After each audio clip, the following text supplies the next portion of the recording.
बिस्मिल्लाहिर्रहमानिर्रहीम अस्सलामुअलैकुम and welcome to the इसके फिजिकल थेरेपिस्ट। उम्मीद करता हूँ आप खैरियत से होंगे। मैं हाजिर हूँ एक नए लेक्चर के साथ और आज हम बात करेंगे अबाउट द क्रायोथेरेपी ऑब्जेक्टिव्स। आज के इस लेक्चर में हम डिस्कस करेंगे कंसेप्ट ऑफ क्रायोथेरेपी कि क्रायोथेरेपी क्या चीज़ होती है, इसका कंसेप्ट क्या होता है, इसके फिजियोलॉजिकल इफेक्ट्स, इंडिकेशंस और कंट्रा इंडिकेशंस क्या होते हैं।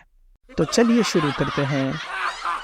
क्रायोथेरेपी ये एक ऐसा ट्रीटमेंट है जिसमें एक हेल्थ केयर प्रोवाइडर इतना एक्सट्रीम कोल्ड अप्लाई करता है कि उससे एबनॉर्मल टिश्यूज फ्रीज होकर डिस्ट्रॉय हो जाते हैं। जब हम लो टेम्परेचर को मेडिकल थेरेपी में यूज़ करते हैं और या बॉडी के किसी पार्ट से टेम्परेचर को रिमूव करते हैं तो इसे क्रायोथेरेपी कहते हैं। Cryotherapy effects. कोल्ड थेरेपी एक मोस्ट पॉपुलर मेथड है क्योंकि बास इंजरीज में हम इसे फर्स्ट एड ट्रीटमेंट के तौर पर यूज़ करते हैं। आजकल कोल्ड थेरेपी या लोकल कोल्ड एप्लीकेशन को आइस के वेरियस फॉर्म्स के थ्रू या फ्रोजन जेल पैक्स के थ्रू दी जाती है।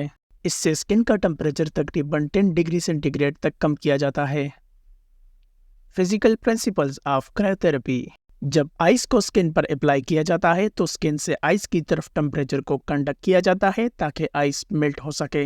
ये याद रखें कि जब आप टिश्यूज़ को कूल डाउन करते हैं तो इसके लिए आइस को इस्तेमाल करें, ना कि जस्ट कोल्ड वाटर को, क्योंकि आइस कोल्ड वाटर से ज़्यादा इफेक्टिव है।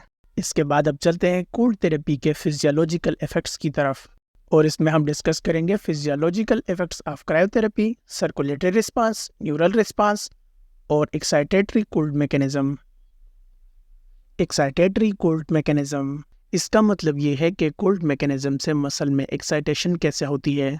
कोल्ड थेरेपी से उन मसल की कंट्रैक्शन स्टार्ट हो जाती हैं जो इनहिबिटेड हुए होते हैं, लेकिन सिर्फ उन मसल्स में कंट्रैक्शन स्टार्ट करता है जिनको पेरिफेरल नर्व की सप्लाई ठीक से हो रही होती है।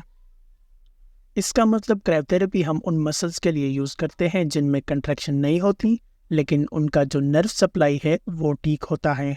क्रायोथेरेपी उस मोटर न्यूरॉन की एक्साइटेशन करता है जो कि आगे उस मसल में कंट्रैक्शन स्टार्ट करता है, और ये इफ़ेक्ट हम यूज़ करते हैं सर्जरी के बाद जो मसल्स इनहिबिटेड हो जाती है उनमें यूज़ कर सकते हैं, और या हम मिक्स्ड पेरिफेरल नर्व की रीजनरेशन के लास्ट स्टेजेस में करते हैं। सर्कुलेटरी रिस्पांस यानी सर्कुलेटरी सिस्टम का क्या रिस्पांस होता है क्रायोथेरेपी को।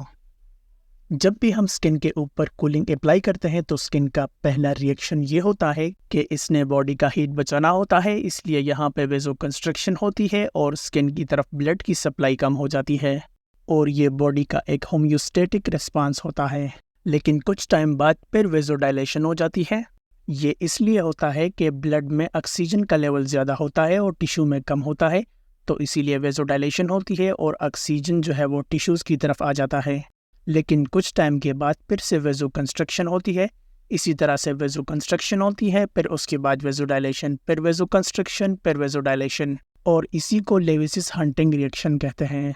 इस दौरान वेजो डायलेशन में आर्टरियोवेनस एनास्टोमोसिस जो है वो क्लोज हो जाता है।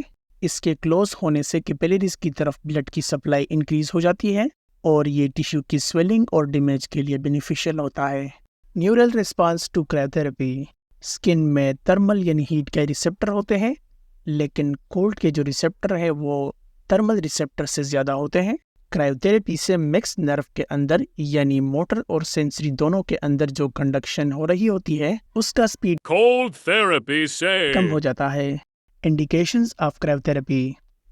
क्रायोथेरेपी को हम पेन रिलीफ के लिए, मसल स्पाज्म के लिए, स्वेलिंग के लिए, स्पासिसिटी के लिए, और जिन मसल्स में कंट्रैक्शन नहीं होती उनमें एक एक्साइटेटरी स्टिमुलस लाने के लिए।